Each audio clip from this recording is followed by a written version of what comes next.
ever felt like giving up? Like life is just too heavy? The struggle's too real? And you're too exhausted to keep going? Well, if so, you're not alone. Life can feel like a marathon, one that demands more than we think we can give. But here's the good news. You and I were never meant to run this race alone. The Christian life isn't about striving in our own strength. It's about deriving from Christ the source of our endurance. Today, we're diving into Hebrews chapter 12 and discovering how Jesus Christ is not just our example, but our very life. He is the author and finisher of faith, the one who enables us to run the race before us.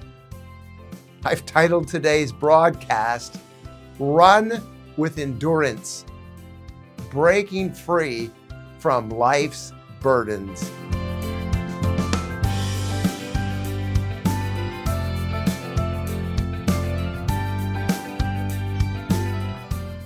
As you begin reading Hebrews chapter 12 and the first 3 verses, that we're challenged to run the race with endurance. I might illustrate it with a marathon runner versus a sprinter. Imagine these two different athletes. One is a sprinter. They start strong, but their energy runs out quickly. The other is a marathon runner, trained for endurance. Which one do you think the Christian life most resembles? In Hebrews 12:1, we're told to lay aside every weight. Lay aside every weight and the sin which so easily besets us. Again, imagine a hiker with a heavy backpack. And as this hiker is climbing a mountain and carrying all that unnecessary weight, extra clothes, heavy books that he really doesn't need for the excursion, the higher he climbs, the harder it gets. His struggle isn't necessarily with the mountain. It's his refusal to let go of what weights him down. Let me ask you, what unnecessary weights are slowing you down today? Fear, worry, guilt or shame, trying to live for God instead of deriving from Him? Let me give you a practical takeaway. What's in your spiritual backpack? Whatever it is, Jesus is calling you to lay it aside, to lay it down, and to trust Him and run freely in His grace. That's what the writer of Hebrews is talking about, fixing our eyes on Jesus alone. We could illustrate this by a tightrope walker. The tightrope walker crossing a canyon must keep his eyes fixed on his destination. If he looks down, or if he begins to look around, he loses balance and falls. And this is how faith works. Not that faith is a work, but faith is being receptive to what God's doing. So our focus is on God. And if we focus on our circumstances, our emotions, or on our abilities or past failures, we will inevitably stumble and fall. But if we keep our eyes fixed on Jesus, our source and sufficiency, we run with endurance, not in self-effort, but in dependence on Him. Another great example of this is Peter, when Jesus said, "Come," when Peter asked if he could join Jesus as he was walking on the Sea of Galilee. So once again, what's pulling your focus off of Jesus today? There's lots of distractions, aren't there? How can you shift your gaze back to Him alone?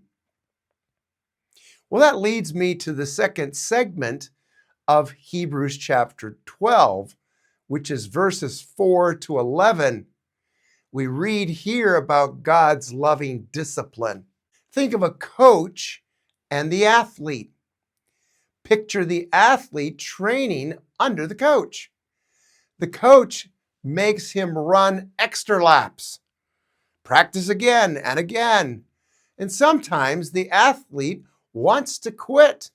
The training's hard, but the coach isn't punishing him. He's preparing him to win. How often have you and I thought that somehow God was punishing us rather than recognizing He was preparing us? That the reason we were out of shape is our tendencies were to look to our own resources, look to the circumstances, rather than to exclusively look to Him. That is what God's discipline is like. Hebrews 12:6 says, "For whom the Lord loveth, He chasteneth." So think of that as preparing you. Many people hear the word discipline and they think of punishment.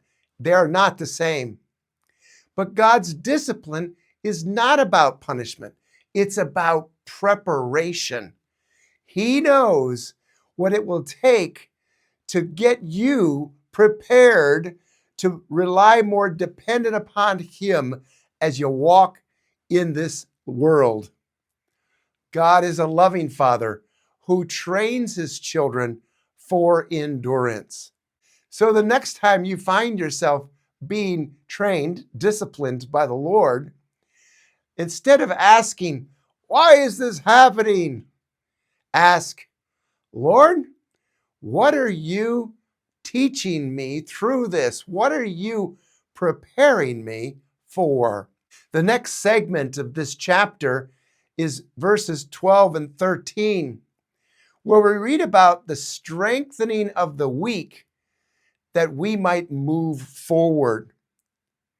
And I could illustrate this with a weightlifter in a gym. A beginning weightlifter struggles to lift heavy weights. His arms begin to shake, his knees begin to buckle, but over time, he grows stronger. And the same is true in our faith. Weak hands, feeble knees don't mean failure. They mean training in progress. Some of us don't like that training period, but God is faithful.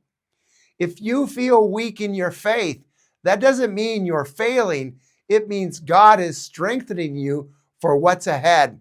And not only for what's ahead, for the moment at hand. He wants you to experience all that He wants to reveal to you and express through you. He's attempting to make your paths straight. Hebrews 12:13 tells us to make straight paths for our feet. This means aligning our lives with God's truth, not with all the distractions. This one might be easily illustrated by the modern day GPS in contrast to those easy detours that sometimes we find ourselves taking. Ever used the GPS while driving? Well, if you take a wrong turn, what does the GPS tell you? Recalculating, trying to get you back on track. Some of us are taking spiritual detours, getting distracted by comfort, relationships that maybe aren't the best, or temporary pleasures. But God is redirecting us, not to condemn us, but to lead us into the fullness of experiencing life as God intended. So where is God redirecting your focus today?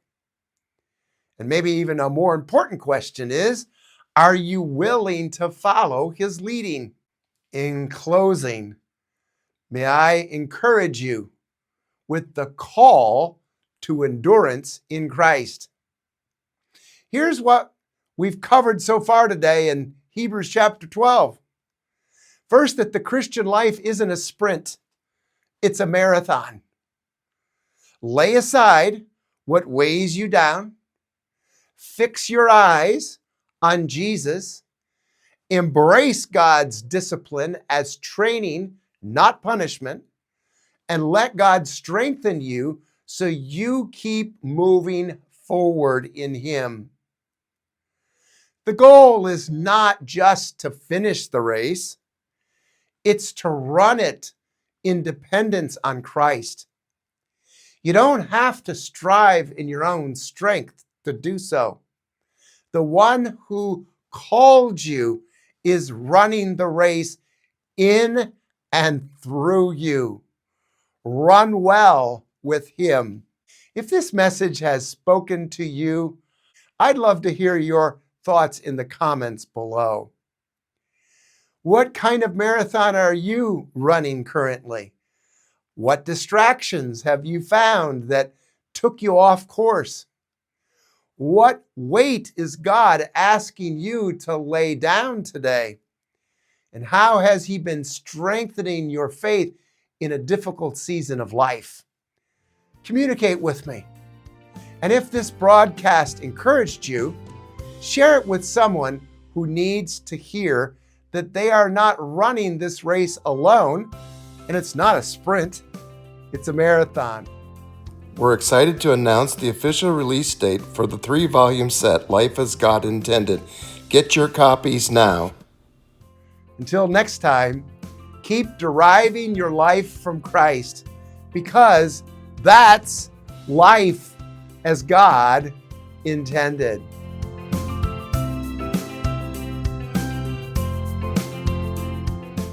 Available on Amazon, July 23rd.